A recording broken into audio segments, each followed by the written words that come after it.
Փառքնժդեհին եւ ազատություն ապստամբ սասնա ծռերին մեր Վարուժանենց Չինաստանը շատ հստակ մերժեց Ռուսաստանին հստակ ոնց որ ասի ժողովուրդը գնա մերի այս մասին մի քիչ ուշ կխոսեմ հիմա մի երկու կարևոր բան եմ ուզում տեղեկացնել իմ պատկերացումներով էլի օրինակ այսպեսի մի շարժում է սկսվել այդ բոլորին դեմ եմ ես իսկապես լուրջ չեմ վերաբերվում քաղաքական դաշտը բղդորելու չգիտեմ առանցներ ժողովուրդը պետք է միավորվի եւ ինչքան շատ են այդ նորաթուխ նորալուկ այդ խմբերը դրանք այնքան ավելի շատ ամեն մեկը մի պատար տանում է էլի բսկդում են ժողովրդին ուղղակի ես կոչն է տարօրինակ եւ ծիծաղելի չէ ասենք բոլորին դեմ եմ ու գնում են մարդկանց դռները հերթով ասում են միացեք մեզ մենք բոլորին դեմ ենք դա այդ բոլորի մեջ ես էլ եմ մտնում եկել ես իմ դուռը ինձ ասում ես ես բոլորին դեմ եմ ինձ միացի ոնց որ ասես ես քեզ դեմ եմ ինձ միացի թե ասենք հենց որ ես միանամ կասես բացի խաչիկից բոլորին դեմ եմ հետո վաչիկը միանա կասես բացի խաչիկից ու վաչիկից բոլորին դեմ եմ հետո հրաչիկը միանա ասես բացի խաչիկից վաչիկից հրաչիկից բոլորին դեմ եմ այդքան անլուրջ կարելի է լինել եւ հələ բան չարած կյանքում երևի չգիտեք էլ քաղաքականությունը որ երբ է ծնվել ինչի արդյունքում քաղաքականությամբ են զբաղվում այն դաշտում էլ արդեն իրենք այդպես տպավորություն է որ իրանք ծալած ունեն բոլորին ես ինչ ինքնավստահություն է թազա գուգուշ են ծնվել ասում էր մեր ժողովուրդն է ֆինանսավորում հետո պարզվում է իր գրպանից հանել է մի քանի միլիոն դրամ է դրել ժողովուրդն էլ ինքն է էլի իսկ ազգային ժողովրդավարական բևեռը ամեն օր մենք արդեն դրամը հավաքը սկսել ենք սիրելի հանրություն մենք ամեն օր բևեռի YouTube-յան կլինի, Facebook-յան ալիքներով որ մտնեք կտեսնեք հանգանակություն, այսինքն սա ոչ թե հանգանակություն է, այս սա ներդրում է։ Ով փող է վճարում, որ բևեռը մասնակցի ընտրություններին, ինքը քաղաքական ներդրում է անում։ Ինքը մասնակցում է քաղաքական գործընթացի ձևավորման։ Եվ մենք հստակ գրել ենք ասենք խաչիկը $200, վարդանը $400, էմյուսը $1000, էմյուսը $10, $5 անուն ազգանունով գրված է բոլորը տեսնում են այս ժողովրդի օգնությունը սա է գուգուշ սիրելի հանրություն ասենք անլուրջ է չէ մարդը ասում է ես բոլորին դեմ եմ ինձ միացեք այսինքն այնպեսի տպավորություն է որ ինքը ձևավորվել է որ այսինքն այն մարդկանց, ովքեր պետք է խանգարեն իշխանություններին, իբր ինքը իշխանության հետ է կռիվանում, ասում եք ինձ միացեք, ես գնամ իշխանությունների դեմ։ Բանից պարզվում է ինքը չեզոքացնում է դաշտը, եթե իրեն հաջողվել իհարկե։ Այսինքն այնով պետք է Նիկոլի դեմ կռիվ տա, դրանց ասում է եկեք միացեք ինձ, հետո կմիացնի ու ես ինչ կանի, ասենք, օրինակ, ինքը այդ քաշը չունի, ոչ էլ այդ մակարդակն ունի, ոչ էլ այդ փորձն ունի, ոչ էլ ոչ մի բան չունի։ Անունը դրել են բոլորին դեմ եմ, այն մարդիկ կան, չէ՞ որ իսկապես բոլորից զզված են, քիչ էլ չեն։ Մտածում են թե սրանք երկնքից են իջել։ Բայց տղա, դու գիտես տարածաշրջանում ինչ է կատարվում գոնե։ Գիտես որ արտաքին աշխարհում ինչ որ կատարվում է, դա ուղիղ ազդում է Հայաստանի ներսի վրա։ Այդպես չէ որ ասենք Նիկոլ վիզը կոդրես քծես դեն ու գնաս առաջ։ Այդպես որ լեր վաղուց մի Նիկոլ վիզը կոդրվել քծվել էր դեն։ Որպես դավաճանի։ Սիրելի հանրություն լուրջ վերաբերվեք։ Բայց տեսեք էլ ինչ ասածն ու արածն ինչ է։ Եկել ասում ես բոլորին դեմ եմ, միացի ինձ։ Տղա, բա ես մարդ չեմ, ես բոլորի մեջ չեմ մտնում։ Անլրջության, չգիտեմ ինչ գագաթնակետ։ Երկրորդը ժողովուրդ ռուսահպատակությունը Հայաստանում ահագի կոդրվել է, բայց ժողովուրդ մի մոռացեք։ Երբ որ 20 թվին Պուտինը այնց արեց որ Արցախ, դա Պուտինի ձեռի գործն է։ Ասենք որից մեկը չի կարող Մենակ Պուտինը չի էլ, ինքը դավաճաններ է ունեցել, որոնց հետ համագործակցելով է արել, բայց որոշումը իրենն է եղել, որ Արցախը գնա Ադրբեջան։ Դրա մասին եւ Նիկոլը, եւ Ռոբերտը, միջև պատերազմը սկսվել է, եւ Սերժիկը, եւ Տաշիր Սամոն, բոլորն էլ իմացել են։ Դրա համար այդ պատերազմի ժամանակ ոչ մեկ ձեռովոտ չընկավ։ Մենակ նահանջի հրամաններով կազմակերպեցին, որ Պուտինի ուզածը տեղի ունենա։ Հիմա Արցախն Ադրբեջանին հանձնած Պուտինին վստահել է ժողովուրդ կամ Պուտինի դրածոյին դա կլինի Ռոբերտ Քոչյան, Տաշիր Սամո, Սերժիկ Սարգսյան, չգիտեմ, ով որ կլինի։ Եթե Ռուսաստանի տեղը նեղ չէր 20 թվին, բայց Արցախը տվեց։ Հիմա նեղ է իր տեղը։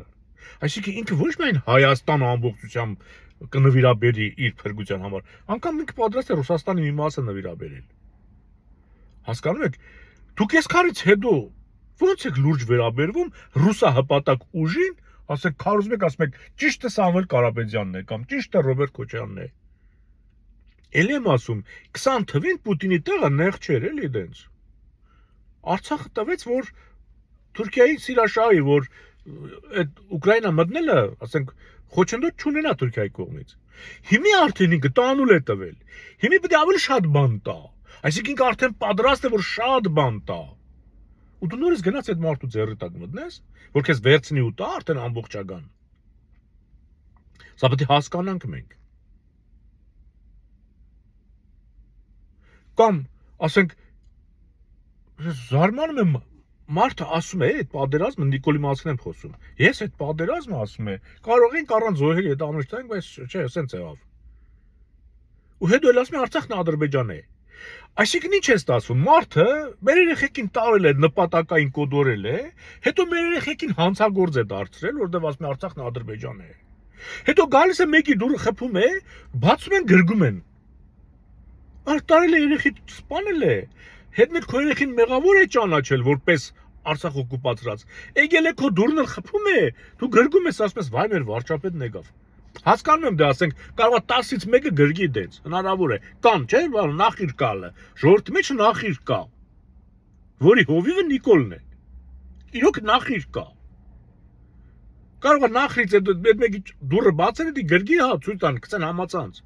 Բայց այդ մեկի դեպքում էլ դուք հասկանում եք, որ Նիկոլն ասում է Արցախն Ադրբեջան է, քեզ ասում է դու հանցագործ ես։ Եղբայրդ, ամուսինդ կլինի, դες տուն չկա, որ մի հարազատ չունենա Արցախում պատերազմած։ Հեր կլինի, հասկանում եք, աղբեր կլինի, քավոր կլինի, սանիկ կլինի, տո բաջանախ կլինի, աներձակ կլինի, բոլորս էլ ունենք, չէ՞։ Այսինքն այդ կինն էլ ունի, չէ՞, Արցախում պատերազմի մասնակից։ Դու ո՞նց ես Նիկոլին գրգում, երբ որ ինքը քո այդ հերոսին հանցագործ է համարում։ Դուք ո՞նց եք մտածում դրան։ Ո՞նց եք մոտենում։ Դա խաղաղություն չէ։ Դա հանցագործություն ընդունում ես, հետո գնում ես պատասխանատվություն տալու։ Պատասխանատվության ես ենթարկվելու։ Հիմա այդ կինը, որ Նիկոլին գրգում է, ասում է, «Վա, եկավ մեր վարչապետը»։ Հիմա ասենք քո եղբայրը կամ հարազատը, ով որ պատերազմի մասնակից է, վաղը դրա վրա գործ են բացել, Ալիևն ասել է ցանկով։ Եվ եթե սահմանադրություն փոխեցին, Ալիևն ասել է սա։ Զինկոմիսարիատից բոլոր տվյալները վերցավ, ովքեր որտեղ պատերազմ մասնակցել են, հələ հանձնի ինձ։ Գաբալայում էլ 5000 տեղանոց բան է բացել, չէ՞։ Կոնսլագեր է սարքել, որ մարդկանց պետք է տանի տեղավորին տեղ, հետո տանի հանքերում ձերի աշխատացնի, որ աշխատավարձ չտա հանքերի վրա։ Այդ որտես գրգապած Նիկոլին ընդունում ես, եկուս քո աղբորը, որ Արցախի պատերազմի մասնակից է, կամ տղեդ, կամ մարդդ, կամ չգիտեմ հարևանդ, դրանց տանելու են։ Հետո հարևանը գալու է սեսվեցում է իր գրգում։ Թշնամուս։ Բա դու գեդինը չեք մտնում։ Ռուս-թուրքական դաշինքից պետք է ազատվենք ժողովուրդ, եթե չէ կործանվել ենք։ Հիմա Չինաստանը, անցնեմ Ռուսաստան, Չինաստանը մերժեց, կատեգորիկ մերժեց Ռուսաստանին։ Սա նշանակում է, որ Չինաստանը կողմ է, որ Ռուսաստանը մասնատվի, որովհետև այլ կերպ Ռուսաստանի ճակատագիրը հնարավոր չի պատկերացնել այս վիճակում։ Այսինքն ինքը արդեն մտածում է, որ բան ունի ստանալու Ռուսաստանից, որտեվ անհույս է Ռուսաստանի վիճակը։ Հետո էլ Ռուսաստանը անլուրջ իրեն պահեց։ Այս Ուկրաինայի պատերազմի ժամանակ էլ Ամերիկան մի քանի անգամ իրեն առաջարկեց լավ տարբերակներով պատերազմը կանգնեցնել, անգամ Զելենսկին էլ մի պահ համաձայն, էլի չհամաձայնվեց Պուտինը։ Ինքը արդեն դարձավ անվստահելի։ Այնքան ագահություն ցուցաբերեց, որ հիմա այսօրն է ընկել։ Այդ պետությունն էլ քանդվում է։ Հիմա այստեղ մնում է Թուրքիայի հարցը։ Թուրքիան չգիտի։ Թուրանի հետ կապված ծրագիրը սկսի Ռուսաստանի հետ կապեր ունեն, չէ՞։ Չգիտի դեմ գնա Ռուսաստանին այս պահին արդեն, թե էլ ժամանակը չի։ Սա գլխի չի։ Իսրայելը մի կողմից է նեղում, Ամերիկան մի կողմից է նեղում, այս Ռուսաստանը մի կողմից քանդվում է, Թուրքիայի վիճակն էլ ասած կամ ու կացի մեջ է։ Եթե մասնատվի այդ մարդը կուզի իր այդ Թուրան-Մուրանի ծրագրով եթե իր Թաթարստան, Մաթարստան իբր։ Բայց հարցը Չինաստանը ոնց կմտնի այնտեղ։ Ոստեղ արդեն Ամերիկայի գործը բարթանում է։ Ամերիկան հասել է գրեթե իր նպատակին Ռուսաստանին դնել մի իրավիճակի մեջ, որ Ռուսաստանը ինքը արդեն Չինաստանից վախենալով, તો հենց Թուրքիայից, તો էլ վազի իր դուռը։ Վազի Ամերիկայի դուռն ասինց փրկի։ Ամերիկան չի ցանկանա, որ Չինաստանը Ռուսաստանից մաս տանի, Թուրքիան մաս տանի, եկուս գլխացավանք, ասած Թուրքիան է գլխացավանք երբեմն, պատկասում եք Թուրանը ինչ գլխացավանք կդառնա աշխարհի համար, ոչ միայն Ամերիկայի, ամբողջ աշխարհի համար։ Դրա համար Թուրան ծրագիրը բացառվում է, որ թույլ տան կատարվի։ Հիմա աշխարհում ասենց խաղեր են գնում։ Այս խաղն է գնում աշխարհում։ Մարդիկ ընկել են Ռոբերտը գա, Նիկոլը գնա, Սերժիկը գա, Տաշիր Սամոն գա։ Այս որ դու գնում եք Ռուսաստան, այդ Ռուսաստանը գնում է Ամերիկա։ Կտեսնեք որ շուտով Ամերիկա է գնալու։ Կարող է մտածում եք արևմուտք չերեզ Ռուսաստան ռուսերեն ասած շատ կներեք, ասես չերեզ Ռուսաստան եք ուզում գնաք Ամերիկա։ Միանակ Ռուսաստանի որ միանգամից Ամերիկան Ռուսաստանի հետ ձեզ էլ տիրություն անի։ Բայց այդ էլ չենք տեսնում, չէ՞։ Որովհետև դուք Ամերիկային քննադատում եք։ Այնպես չի որ ես գովաբանում եմ, բայց այսօր Ամերիկան ամենահզոր պետությունն աշխարհի եւ իր շահը մեր շահի հետ համընկնում է։ Որ պահին Ամերիկայի շահը չի համընկնի իմ շահերի հետ, ես կդառնամ նրա հակառակորդը։ Հայրենիքի հարցում պետք է դենց լինել։ Մարդկային հարաբերություններում պետք է լինել ազնիվ, բարեկամաբար, հա, մտահոգ, մաքուր, իսկ պետությունների հարաբերությունում նման բան չկա։ Չինաստանը երեք Ռուսաստանի աղբերներ այսօր ուզում է։ Սա իրողությունը։ Մի իջեք այդ դրանց մակարդակին։ Հասկանում եք։ Մի իջեք։ Հայաստանի ներսում ինչ կատարվում է, դրսի ազդեցությունը շատ մեծ է դրա վրա։ Թե չէ։ Նրա խաղաղությամբ։